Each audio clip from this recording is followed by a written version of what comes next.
Hi folks, Merry Christmas 2014. Now I've been wanting to get my hands on an Athearn Genesis GP7u since I first saw that it was in pre-production in one of the videos, photos, or postings, something or other, from fellow YouTuber James Wright.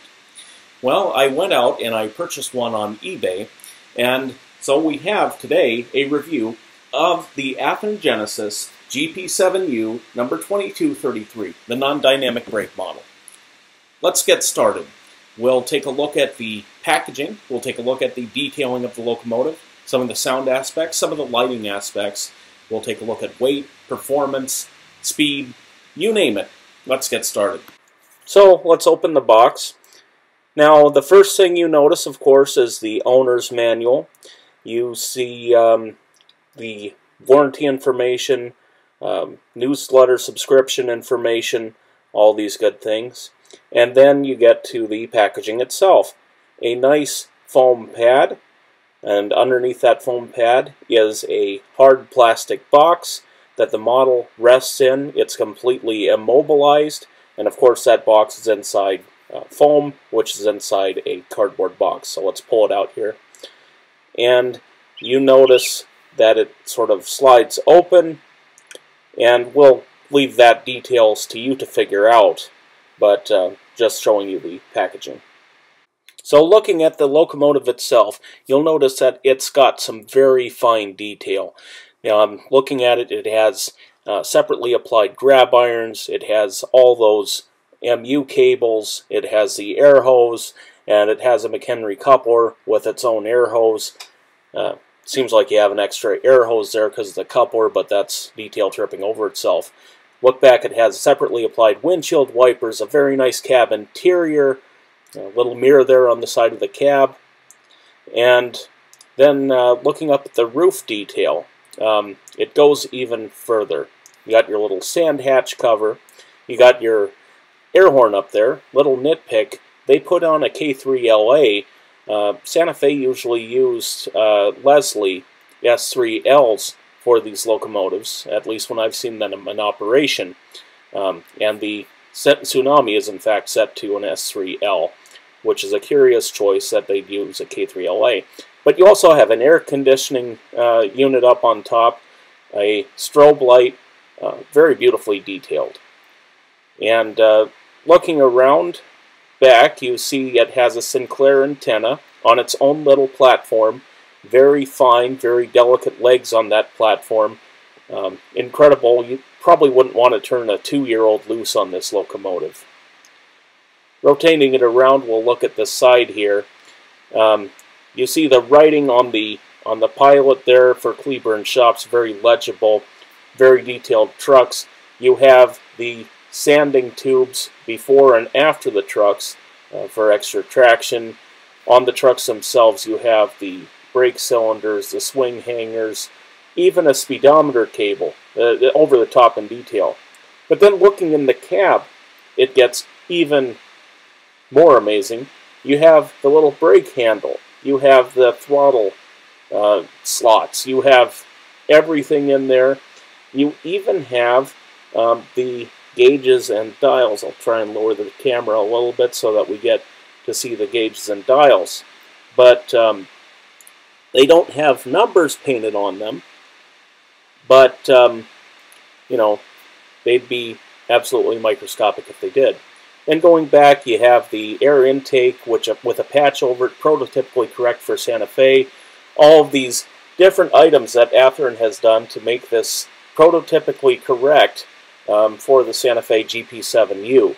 It's not sort of the one-size-fits-all unit with certain parts of the mold that have been modified. You even see the banker's statement on the very back of this locomotive, a detail that you have to be right on top of the locomotive to notice in the first place. It's pretty amazing. Now let's turn it around and look at the rear of the locomotive. Again, the same fine detail on the rear pilot. Moving up, you see the number is painted on, and in fact the Santa Fe did do away with the number boards on the GP7u when they rebuilt them. But they plated them over. and it would seem like there should be some sort of a line or some sort of a detail denoting that they were once there, because on the actual units you can still see that line. So it's kind of interesting, a little spot to miss, but more nitpicky than anything. It's great. Turning it again, looking at the side here, going up again, very fine print all the way along that you can read. Windows that open, by the way, on the cabs. Just splendid detailing on this locomotive. Now, looking on top of the locomotive, you see the fans are see-through, have the little blades in there. Get it to focus there. But you look right through, and you're looking on the speaker there.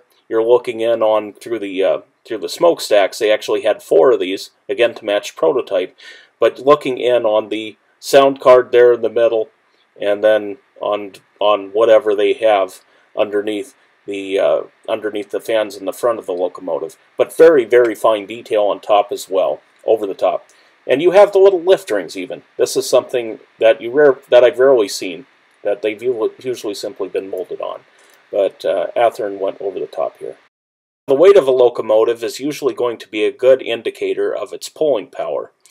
And looking at this GP7u, it comes in a little bit light at 10 5/8 ounces. The locomotives that I have in my collection, mostly Cato Atlas, all come in at around 1 pound. So the tractive effort is going to suffer there a little bit because it's a good 5 ounces less. So now we've reached the point where it's time to get the locomotive on the rails, get her powered up, and look at what features this locomotive really has. First of all, let's start the lights. So we'll do the headlight, and the headlight turns on, as you can see. One thing you notice, when it dims, it actually makes a strange high-pitched humming sound. I'm not sure if that's a flaw in the decoder or what's going on. But there's the light on at full brightness. Now, it's actually incandescent bulbs in there. Athearn only deals with incandescent bulbs, which, you know, I kind of wish they'd switch to warm white LED, because that actually gives you a brighter effect, and I think it's a little bit better for a locomotive headlight to be bright. Just bringing in a photo to illustrate this, you see some significant light bleed around the headlights. Wish Athearn would get that worked out. Next you have a strobe light, or a beacon. Seems to work, although, you know, one criticism I'd have, it seems to be a little bit stiff with its movement. Doesn't quite fool you as well as some of the other lighting effects. Probably a CV issue. Okay, now to start up the engine.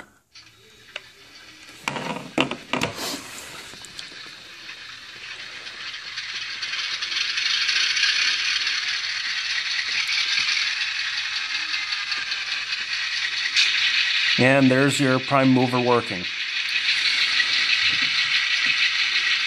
And here's your horn. Here's your bell.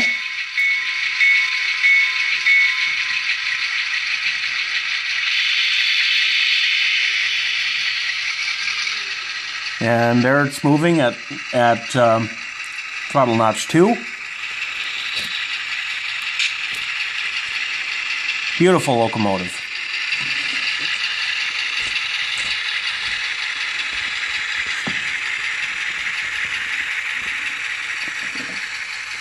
Now to review the speed steps, we of course have our AccuTrack locomotive speedometer.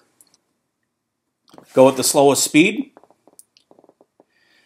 Crawling along there. And it's actually running very smooth at this low speed. We'll find out what exactly this AccuTrack speedometer says it's doing.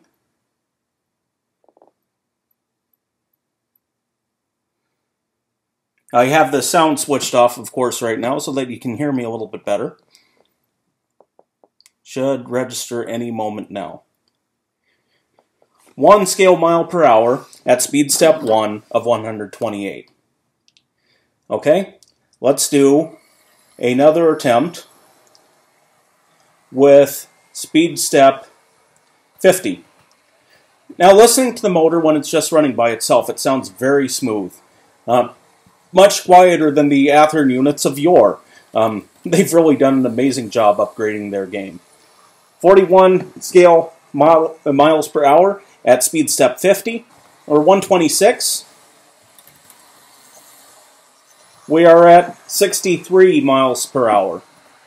Okay, so it's maxing out at 63 miles per hour. Now for the moment in the review that we've all been waiting for.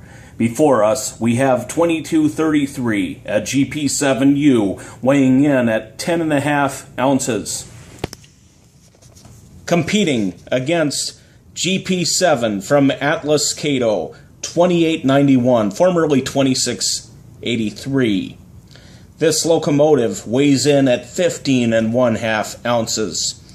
Which engine will win in a tug of war? Being the challenger, we are going to start up 2233 first and throttle it up to notch 10 on a 128 scale.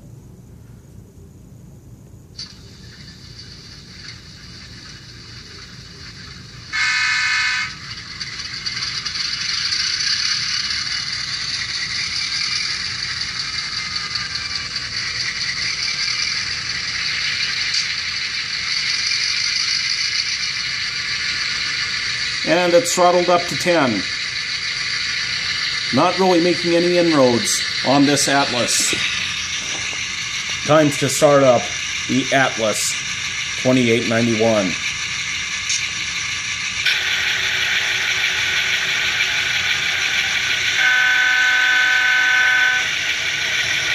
Okay, notch 1. And it's inching ahead.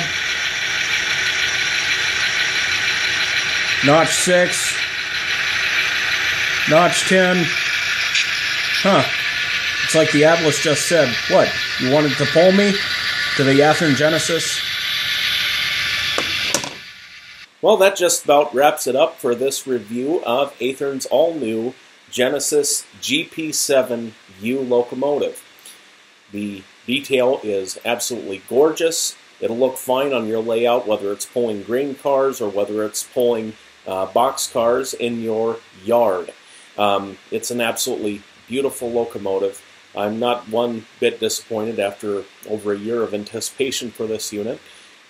Even though it uses incandescent bulbs, has a little bit of issues with light bleed, and it also has some minor issues in that it's not really a pulling cane. At only 10 ounces, that's just not meant to be. But a beautiful addition to your layout. Thanks.